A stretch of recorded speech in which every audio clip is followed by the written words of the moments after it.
On the night of May 13, 2008, Brandon Swanson, a 19-year-old college student from Marshall, Minnesota, embarked on what was supposed to be a routine drive home after spending time with friends in the small town of Lind.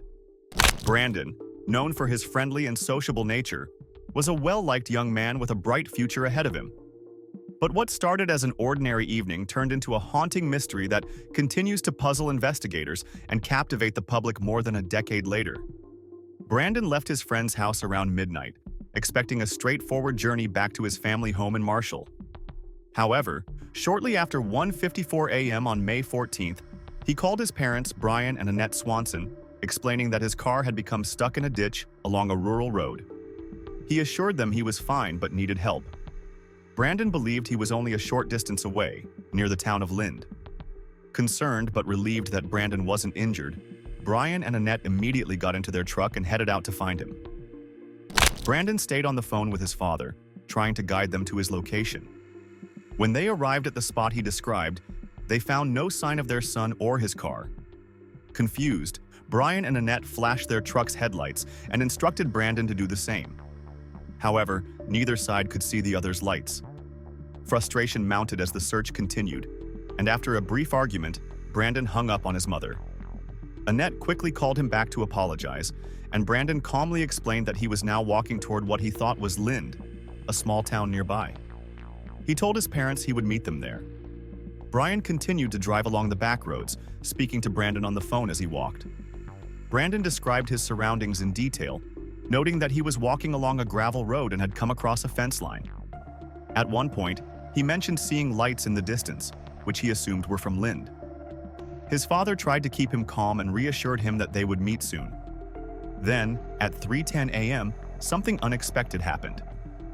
Brandon suddenly exclaimed, "Oh shit!" and the call ended abruptly. Alarmed, Brian tried calling his son back several times, but Brandon did not answer. Fearing the worst, Brian and Annette contacted Brandon's friends, and together, they scoured the surrounding area, hoping to find any trace of him. Their search continued into the early morning hours, but there was no sign of Brandon. At 6:30 a.m., Annette called the Lyon County Sheriff's Department to report her son missing. Initially, law enforcement was hesitant to take action, as Brandon was a legal adult, and they assumed he may have chosen to stay out all night. However, as the details of the case emerged, authorities realized the gravity of the situation and joined the search later that morning. By tracing Brandon's cell phone activity, investigators were able to locate his car later that day. It was found abandoned in a rural area near Taunton, approximately 25 miles northwest of Lind, far from where Brandon believed he was. The vehicle was stuck in a slight ditch but showed no signs of damage. Inside the car, there was nothing out of the ordinary, no evidence of a struggle, no personal belongings left behind, and no signs that Brandon had been injured. Despite extensive searches involving volunteers, search dogs, and even aerial reconnaissance, no trace of Brandon was ever found. The search dogs followed his scent to the Yellow Medicine River, leading authorities to believe he may have fallen into the water. However, exhaustive searches of the river and its surrounding area yielded no evidence. As time passed, various theories emerged about what might have happened to Brandon. Some believed he may have drowned in the river or a nearby creek, but experts argued that his body would have likely surfaced by now. Others suggested foul play, although there was no evidence to support this theory. The rural area where Brandon's car was found is sparsely populated, making it less likely that someone encountered him with malicious intent. Another possibility is that Brandon became disoriented in the dark and accidentally stumbled into a natural hazard, such as an abandoned well or sinkhole. Given the rough terrain and limited visibility, this theory seems plausible. His sudden exclamation during his final phone call, "Oh shit," suggests he may have experienced a sudden fall or other unexpected event. Adding to the mystery, Brandon's cell phone continued to ring for 2 days after his disappearance, indicating that it remained powered on. This fact has fueled speculation about whether he might have survived for a short time after his last phone call. Despite countless search efforts, significant involvement from law enforcement, and the ongoing attention of both traditional media and dedicated online communities, the case of Brandon Swanson remains unresolved. More than a decade has passed since his sudden and unexplained disappearance on that fateful night in May, 2008. Yet the mystery surrounding his fate persists. His family, who has endured years of unanswered questions and heartbreak, continues to grapple with the profound loss of their son. Meanwhile, the small Minnesota community of Marshall, where Brandon lived and was well known, has been deeply impacted by the lingering uncertainty of his case.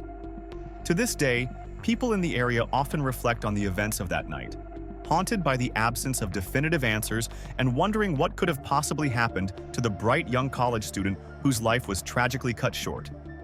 Brandon's story has resonated far beyond his hometown, captivating the imagination of people worldwide.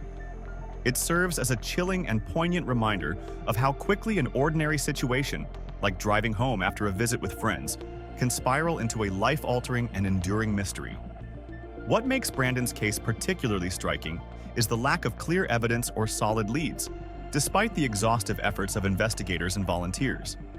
The absence of critical pieces of the puzzle has made it nearly impossible to reconstruct the events that unfolded after Brandon left his stranded car and began walking toward what he thought was the safety of his parents' vehicle.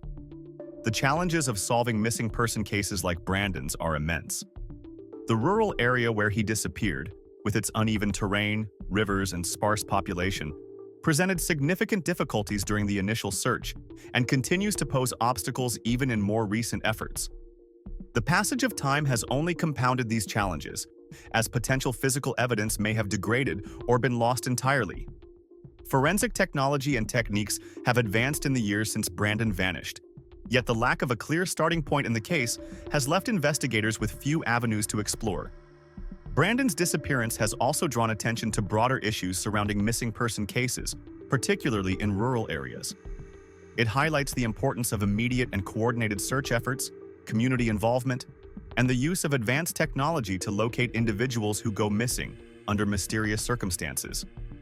However, even with these tools and resources, Brandon's case remains an agonizing reminder that not all questions can be answered, and not all mysteries are easily solved. As the years continue to pass, Brandon's parents, Brian and Annette Swanson, remain steadfast in their hope for closure. They have become advocates for increased awareness of missing person cases, sharing their story in the hopes of helping others avoid similar heartbreak. Their resilience and determination have inspired many, and their advocacy serves as a testament to the enduring love they have for their son. Brandon's fate, however, remains one of the most perplexing unsolved mysteries in recent history. It stands as a testament to the fragility of life and the unpredictable twists of fate that can alter the course of an ordinary evening. His story is a poignant reminder of the unknown forces that can change lives in an instant, leaving behind a trail of unanswered questions and a community forever searching for clarity. While the search for answers continues, Brandon's memory lives on in the hearts of those who knew and loved him, as well as in the collective consciousness of all who have been touched by his story.